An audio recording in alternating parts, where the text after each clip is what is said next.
Just right. Hi, everyone. My name is Adam Piskowski. I'm a principal planner with the City of Morgan Hill. And tonight we have a town hall meeting regarding the housing element update process. And before we start, I just want to inform everyone that I gave a very similar presentation to the Planning Commission on January 25th that covered additional data, graphs, and tables. And this presentation is going to pretty much mimic that one. However, some of the information that I present tonight may be different from a couple of weeks ago as we gather additional data in the preparation of our housing element update. And as we continue with our housing element update, information that's shared tonight could be amended on future meetings when we have those. So on my first slide, I just want to highlight what we're going to talk about tonight. I'm going to discuss what is a housing element. I'll go over several of the key new housing element laws that came into effect for this housing element cycle. I'll go into a little bit more detail about what is Affirmatively Furthering Fair Housing, or AFFH for short. And then I'll give a little detail, spend a little bit more time on what a housing needs assessment is and what type of information is shared in that document. Next, I'll explain what RHNA, what our RHNA, so we pronounce that as RHNA, which stands for the Regional Housing Need Allocation. So I'll explain what that is and how that plays into something that's called a sites inventory. And then we'll complete it with this presentation just to explain what Morgan Hill's housing element update process is. Go to the next slide. Looked like it froze for me for a second.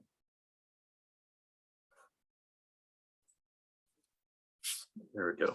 So the state housing law requires that jurisdictions throughout California adequately plan to meet the housing needs of the current and future residents of their community by regularly updating the housing element within their general plan. Most jurisdictions in California, including Morgan Hill, are required to update their housing element every 8 years and modify its plans and programs to facilitate housing development to reflect and accommodate changing demands for housing and new state laws.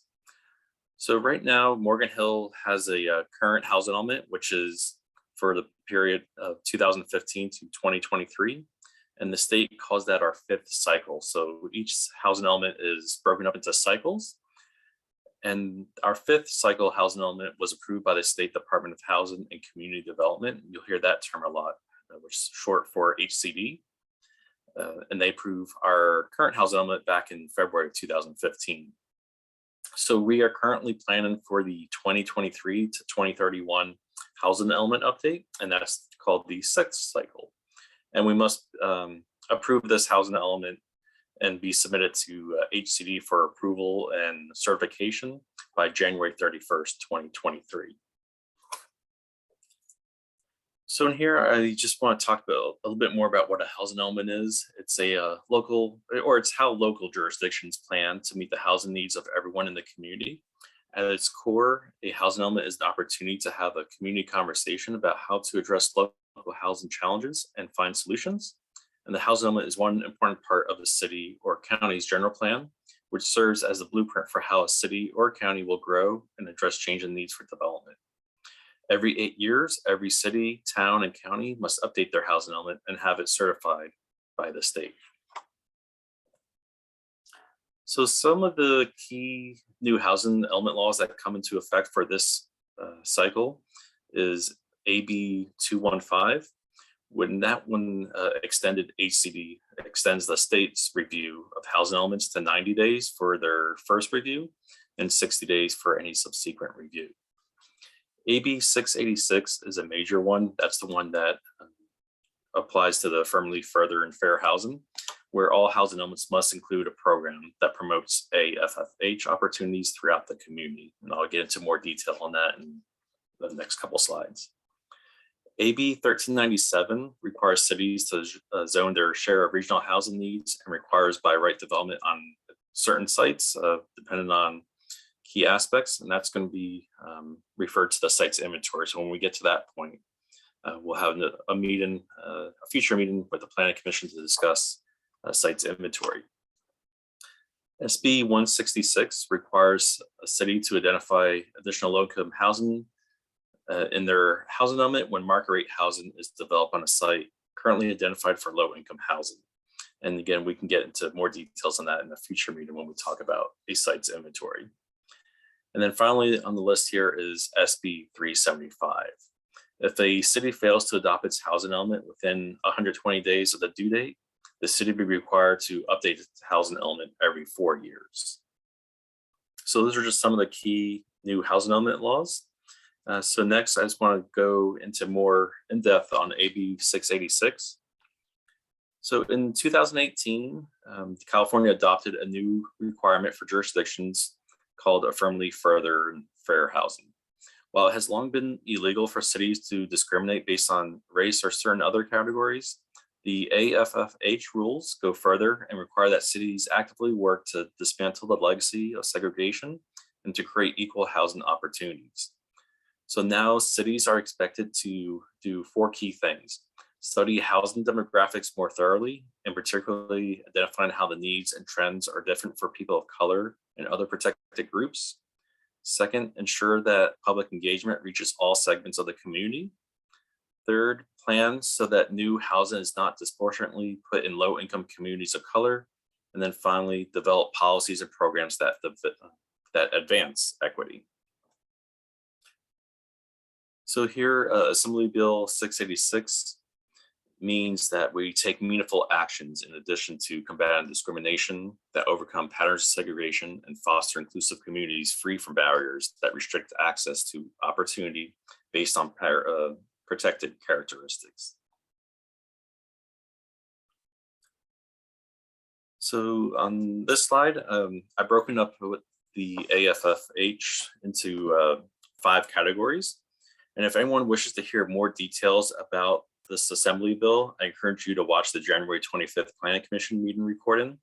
As tonight, I'll just briefly go over the new housing element requirements, which are housed in these 5 core sections. So we got outreach, assessment of fair housing, contributing factors, site inventory, and then finally goals, policies, and actions. So first is outreach. We will need to show how we encourage and incorporate input from protected classes and groups that are representative of our populations. That's making sure we hear from all races and ethnicities, owners and renters, different ages and disability, as well as family status and so on. Our public input and local knowledge must be incorporated into our assessment of fair housing, which would be one of the appendixes to the housing element. Next is the assessment of fair housing. We must include in our housing elements update an assessment of the 5 key factors on this list, which is a fair housing outreach and enforcement plan, segregation and integration patterns. We'll have to identify disparities in access to opportunity and identify disproportionate housing need and displacement. And then also the 5th one is racially and ethnically concentrated areas of poverty. So we need to assess all 5 of those areas. And each piece of the assessment must be incorporated, not just but with data analysis, such as from the census, but also from local knowledge.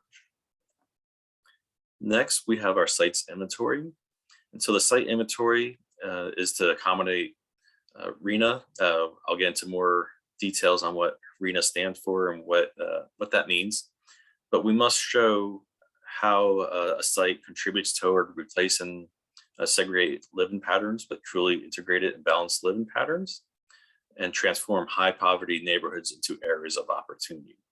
So we'll be required to analyze sites, not just for low income, but for all incomes. So that would be also market rate income.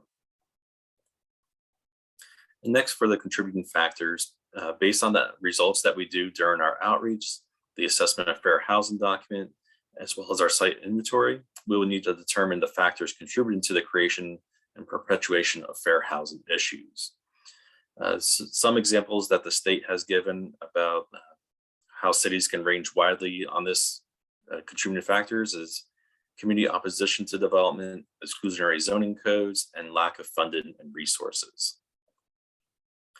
And then the last part is the goals, policies, and actions. So we must identify policies and programs with a schedule of actions to advance fair housing, and these must be connected to the fair housing issues and contributing factors. So policies and actions can vary widely depending on the fair housing issues we identify. And some examples that has been given to us or from the state throughout all of California, is if there's few housing choices, some ideas would be to increase density or have ADU policies. That's ADU stands for accessory dwelling unit. If there's high displacement rates or risk, we may need to have policies about tenant protections or rental assistance. If there's no subsidized housing in a community may be required to have policies to increase funding, have a housing trust fund, or public land disposition. And then the last example on here is that affordable housing applicants don't match demographics of the residents of the city or neighborhood. And that may require policies to have targeted outreach programs. So next, I just want to go over what the components of a housing element is. So there's 6 different components. There's the housing needs assessment, which examine the demographic, employment, and housing trends and conditions that affect the housing needs of the community. There's the evaluation of the past performance. So we would need to review the prior housing element to measure the progress that we obtained through that policies and programs that we identified for this last 8 years. We would have to do a housing sites inventory, where we identify locations of available sites for housing development or redevelopment to ensure that there is adequate capacity to address the regional housing needs allocation. And I'll get into a deeper dive in that in several slides from now. And then next is our community outreach and engagement. So we have to show what type of community outreach that we've done, what type of engagement programs we completed, with a particular focus on outreach to traditionally underrepresented groups. So that's falling back to the AB 686 with the AFFH requirements. Another section or component of the housing element would be the constraints analysis. We will need to analyze and recommend remedies for existing and potential governmental as well as non-governmental barriers to housing. And then the last part of a housing element is the policies and programs. So based on all of those, everything that's been identified in the other 5 components, we will need to establish policy programs to fulfill our housing needs for Morgan Hill. So talking about housing needs assessment, we do currently have a draft on our website, and at the end of this presentation, I have links to show where our housing element website is located. And so this document is available there for anyone to review. And I encourage everyone who's interested to look through this. This document is very census heavy, so there's lots of data in there to show where we are in our city. So I'm going to go over a few of these key data sets that are in the housing needs assessment. So this one is the population by race for the past 20 years. And understanding the racial makeup of a city or a region is important for designing and implementing effective housing policies and programs. And these patterns are shaped by both market factors and government actions, such as exclusionary zoning, discriminatory lending practices, and displacement that has occurred over time and continue to impact communities of color today. Since 2000, the percentage of residents in Morgan Hill identifying as white has decreased. And by the same token, the percentage of residents of all other races and ethnicities has increased by 14 percentage points in that about 19-20 years. Home ownership rates often vary considerably across race and ethnicity in the Bay Area and throughout the county, or I meant to say throughout the country. So these disparities not only reflect differences in income and wealth, but also stem from federal, state, and local policies that limited access to homeownership for communities of color while facilitating home buying for white residents. In Morgan Hill, approximately 46% of Black households own their home, while home ownership rates were almost 84% for Asian households, 53% for Hispanic households, and 73% for white households. So notably, recent changes to state law require local jurisdictions to examine these dynamics and other fair housing issues when updating their housing elements. For this table, I want to point out that the Census Bureau does not disaggregate racial groups by Hispanic ethnicity. So that's why on the bottom of this chart, you see Hispanic and non-Hispanic in almost every single category. And since residents who identify as white and Hispanic they may have very different experiences within the housing market and the economy from those who identify as white and non-Hispanic. So it's important to show these relationships, both Hispanic and non-Hispanic, to see how it differentiates and how we can analyze that separately. So therefore, I also want to point out that the data should not be summed on this table, as the sum exceeds the total number of occupied housing units for our jurisdiction. However, all groups that are labeled Hispanic and non-Hispanic are mutually exclusive, and the sum of those data for those groups is equivalent to the total number of occupied housing units for anyone that wants to run the numbers. So next, I want to talk about housing stock. In Morgan Hill, there are a total of almost 15,000 housing units, and fewer residents rent than own their homes. Approximately 26% of the homes in Morgan Hill are rented, and the remaining 74% are owned. So the housing stock of Morgan Hill in 2020 was made up of about 59% single-family detached homes, 18% single-family attached homes, 5.5% multifamily homes with 2 to 4 units, and almost 10% multifamily homes with 5 or more units, with the rest being mobile homes. So in here, I just want to point out that you can see that there's been a lot more development in the past 10 years in the single family, both detached and attached, which is about 5 times more than the development has been for multifamily. So when you compare these, there's been 5 times more single family homes than multifamily homes that have been built. Next, I want to talk about when housing units were built in the city.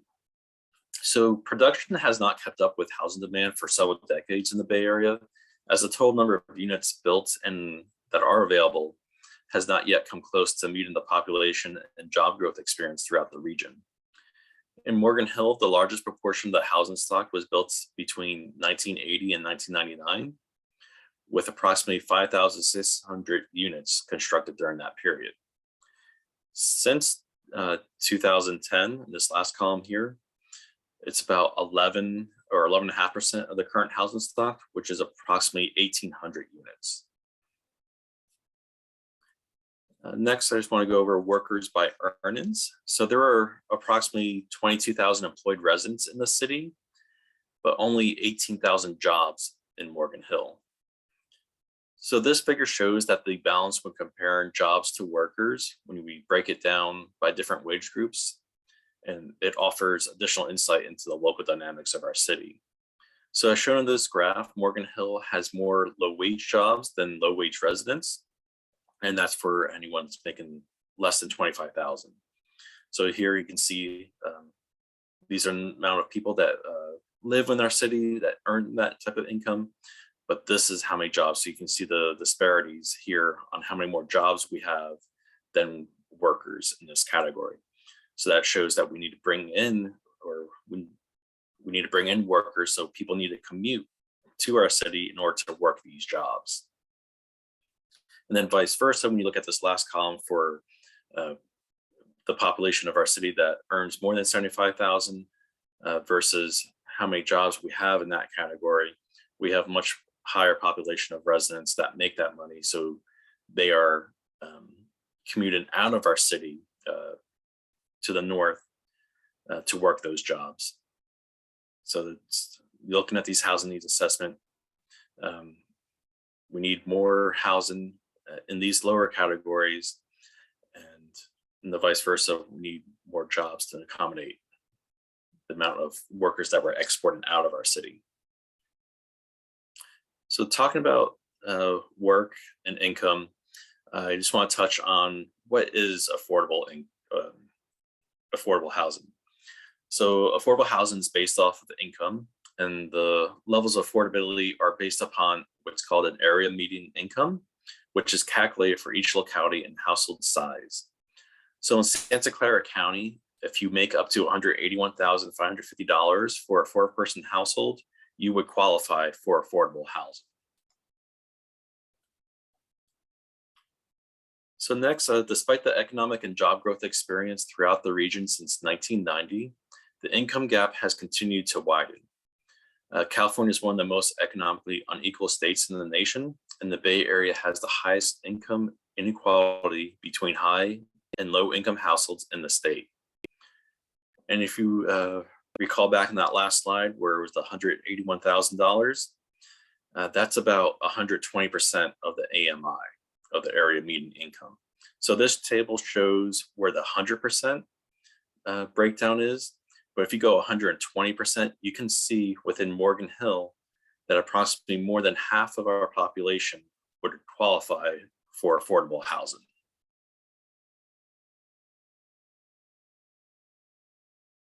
So next, people with disabilities face additional housing challenges, which encompass a broad group of individuals living with a variety of physical, cognitive, and sensory impairments. Many people with disabilities live on fixed income and are in need of specialized care, yet often rely on family members for assistance due to the high cost of care. So when it comes to housing, people with disabilities are not only in need of affordable housing, but accessibly designed housing, which offers greater mobility and opportunity for independence. Unfortunately, the need typically outweighs what is available, particularly in the housing market with such high demand.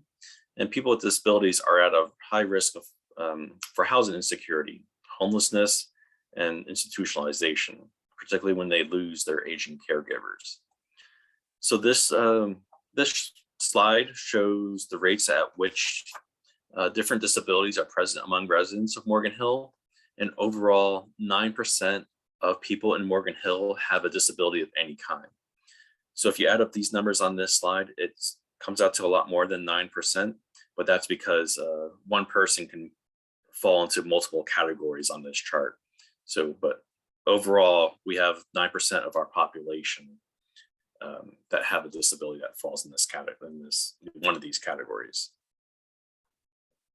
And I'm talking about disability because it's one of the key things that we must discuss in our housing element, and that's reaching all the segments of our community, so reaching all of our population.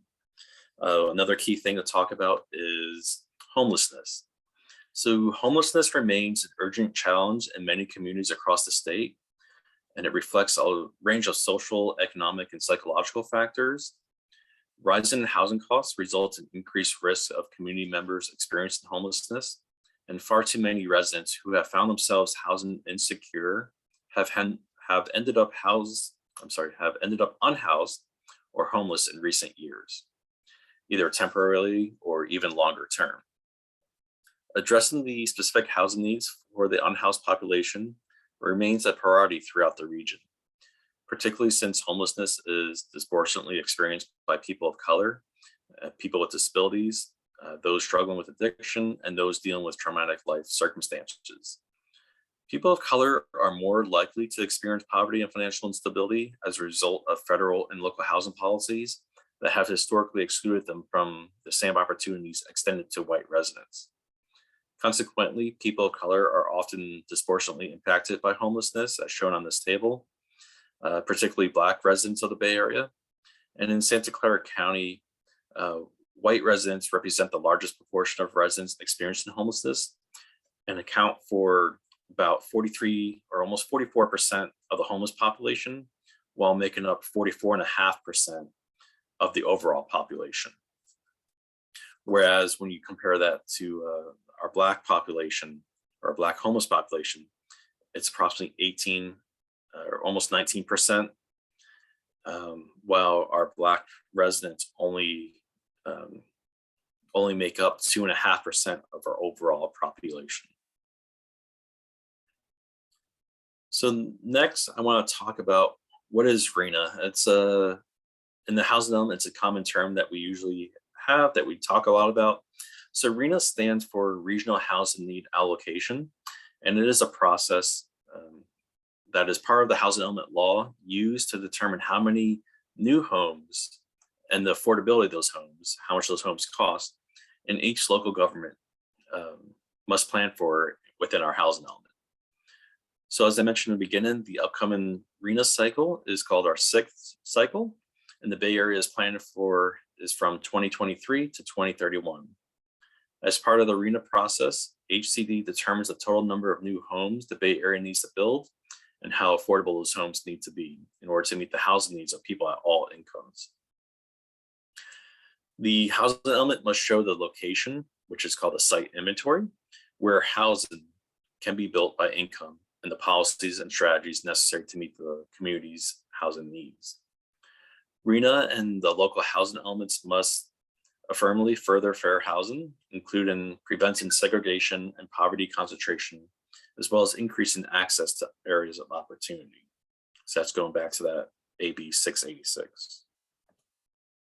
So I want to touch on where we are currently with our RHNA numbers for our current housing element. So our current housing element is from 2015 to 2022, as I mentioned at the beginning of this presentation. And our RHNA numbers in this table are reflected from 2014 to 2020. And that's because the state allows us to count several months, 6 months before the calendar year, so 6 months before 2015. So anything that's built after July 1st can be counted for the next cycle.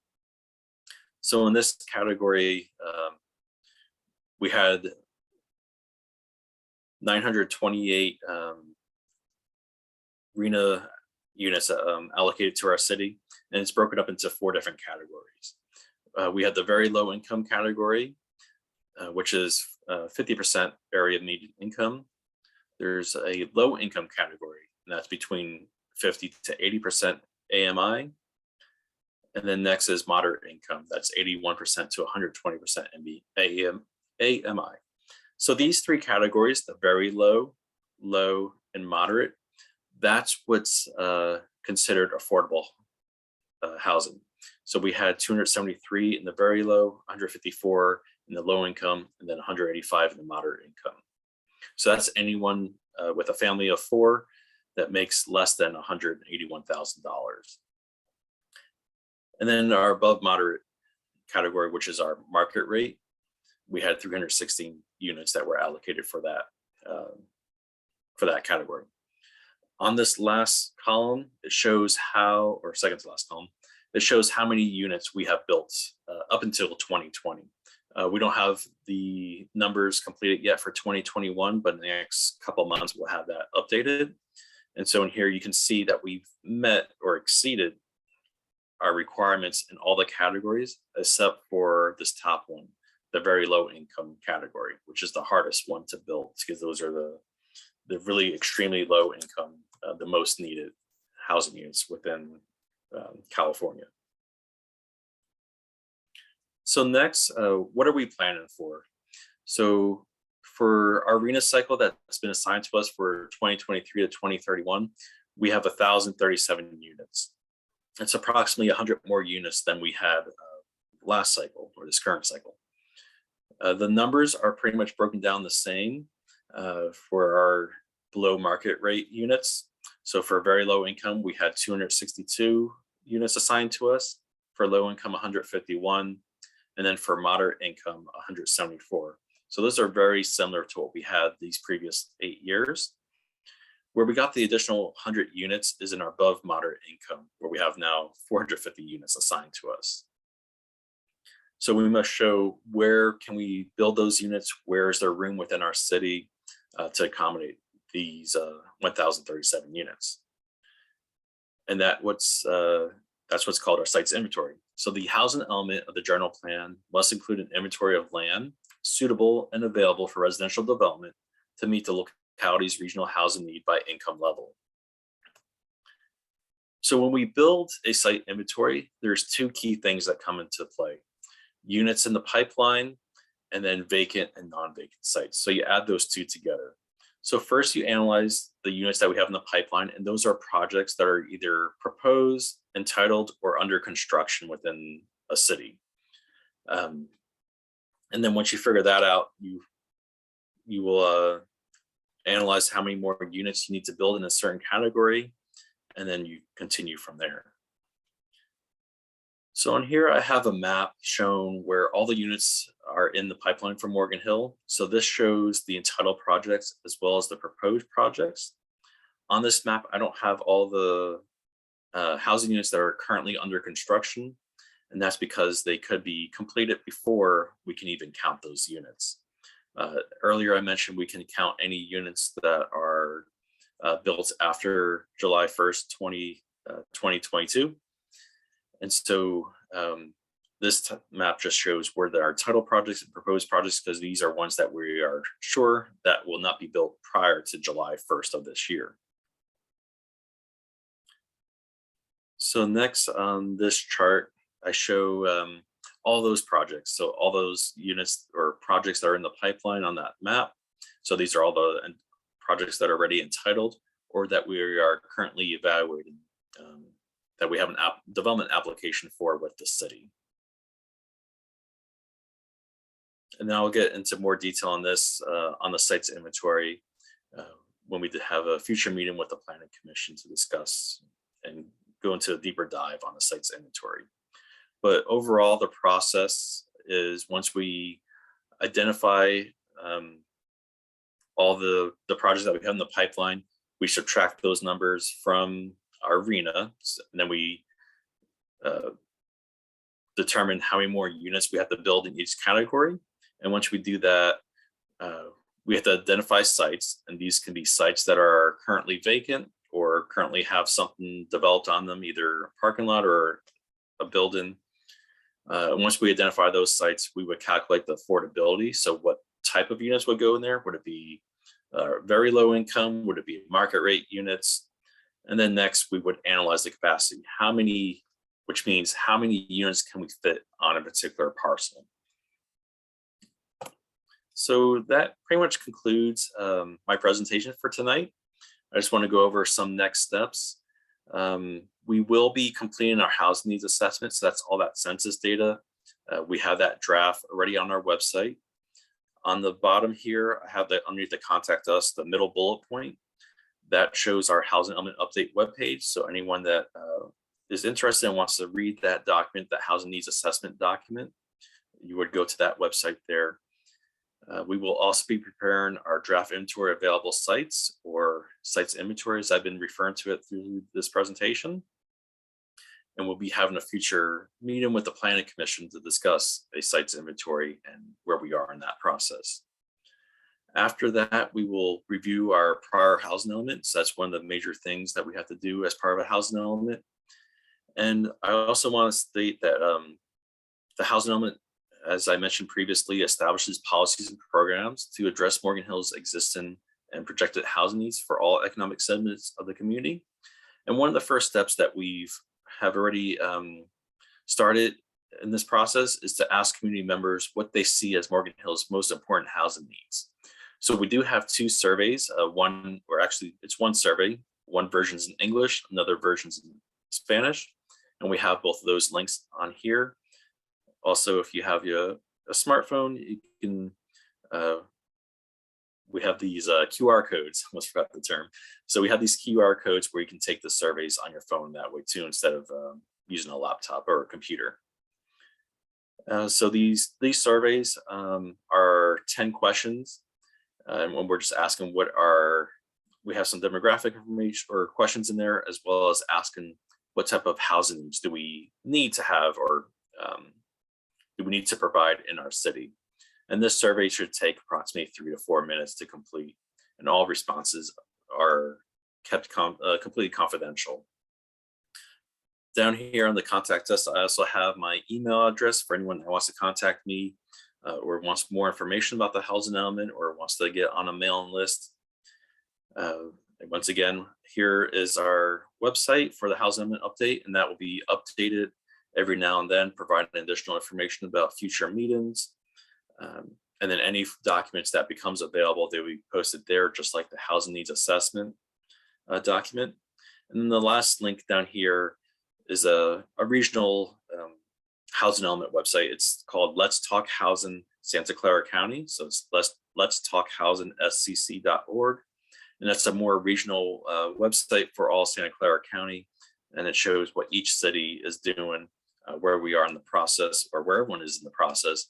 And then for any regional meetings that we have, we're going to have some future Let's Talk Housing Santa Clara County community meetings, and possibly talk more about AFFH, the Affirmatively Furthering Fair Housing. So with that, that concludes my presentation for tonight, and would like to open up to any questions that anyone may have or any feedback that anyone has. And if you don't have any feedback tonight, you can always email me and provide feedback. Some feedback that we're looking for now is, what housing needs are there in Morgan Hill?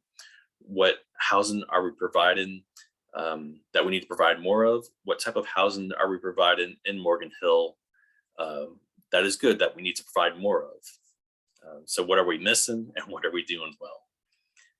Thank you, and turn it over to Kim and the rest of my team for any questions or comments that the public may have. And Adam, we're having problems with the Zoom link, but we're monitoring Facebook, and we'll respond to any questions people post there. Okay.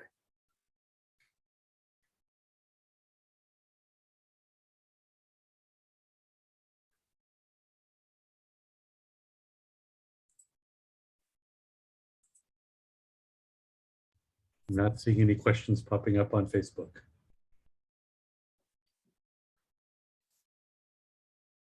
Either am I.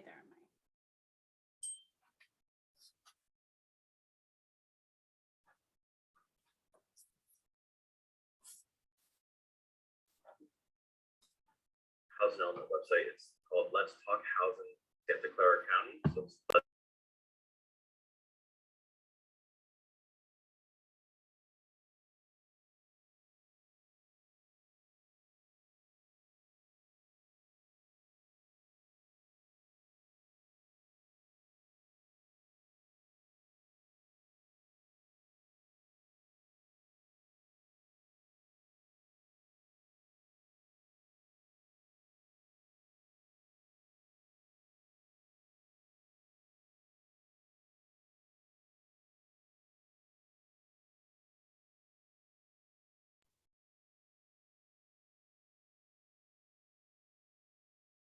I'm not seeing any questions on Facebook, but we are going to be posting this video on our website, and Adam has given his email address, but for people that are watching this on video and have questions that want to direct them to the city, that maybe Adam, if you want to put up your email address again, and people can email those questions directly to you and we can share them out. sure. So I'll share my screen again with the email address as well as our website. So here also, so here's my email address. That's adam.paskowski@morganhill.ca.gov. So I'll spell that. It's adam.paskowski@morganhill.ca.gov. And then also over here is our Housing Element Update website. If you go on that website, we have a link on there. It's called a Notify Me link. If you click on there, you can always enter your email address on there, or even text. You can have your cell phone number listed on there to receive text messages. And every once in a while, we'll send updates to anyone who signed up onto the Notify Me about future meetings, as well as when documents are available on our website for review and comment. Thanks, Adam. And we did get one comment thanking us for making the housing element clear, and thanking us for the community outreach and demystifying the housing element. So we appreciate the comment. And with that, I think we can end the town hall. Great. Thank you, everyone. I appreciate it.